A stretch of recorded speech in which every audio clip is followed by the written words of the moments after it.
L'innovation, c'est de créer quelque chose de nouveau et ça peut faire progresser l'avenir. Inventer quelque chose qui n'existe pas du tout. Dans la vie de l'entreprise, l'innovation se doit d'être le moteur central. On va dire qu'il nécessite la prise de risque. On va dire que c'est le point commun à tout processus d'innovation.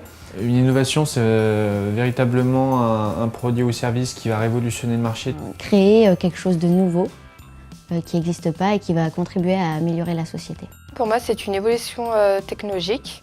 Créer de nouvelles perspectives d'avenir, je pense.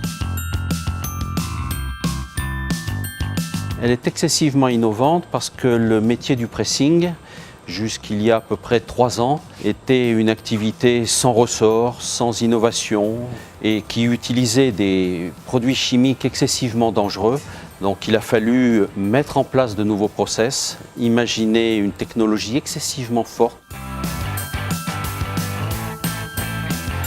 L'innovation qui m'a le plus marqué, je dirais, c'est le tactile avec les téléphones portables. La photographie, ça marque le souvenir, ça reste une empreinte dans le temps. Internet, c'était une grande innovation. Puisque ça a vraiment changé la société dans le sens où on a appris à communiquer d'une façon différente. Pour moi, l'innovation doit être liée à la curiosité.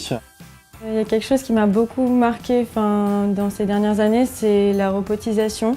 Je pense pour les greffes d'organes sur des personnes vivantes. J'ai entendu parler il n'y a pas longtemps d'une imprimante qui imprimerait des choses en 3D. Et je trouve ça en fait super intéressant. Donc c'est une montre qui a été créée pour...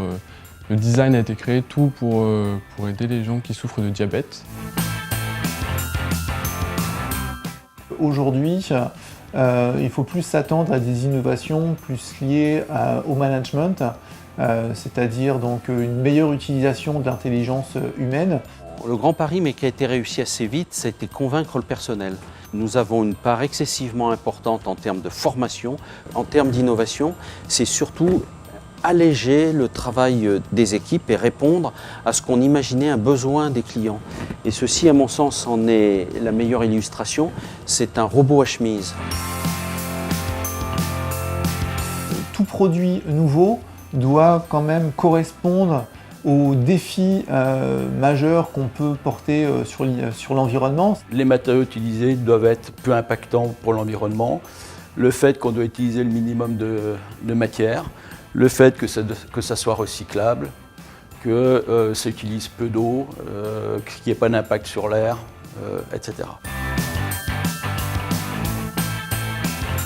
La communication reste un des secteurs les plus importants en termes d'innovation. Ce qu'on projette, c'est en 2020, 80 milliards d'objets connectés. On est à l'aube d'une révolution en matière de communication. Alors moi, si je devrais créer une innovation, ça serait toujours dans le domaine médical puisque je pense que c'est vraiment essentiel. Ça serait une innovation pour améliorer le quotidien des gens, dans la vie de tous les jours, que ce soit dans la nourriture, quelque chose de pratique. Par exemple, on pourrait très bien imaginer à long terme avoir un message de ces plantes pour les arroser. Si je devais imaginer une innovation, ça serait des vestes qui tiennent chaud tout le temps, avec comme des petits radiateurs dedans, parce qu'ici il fait froid.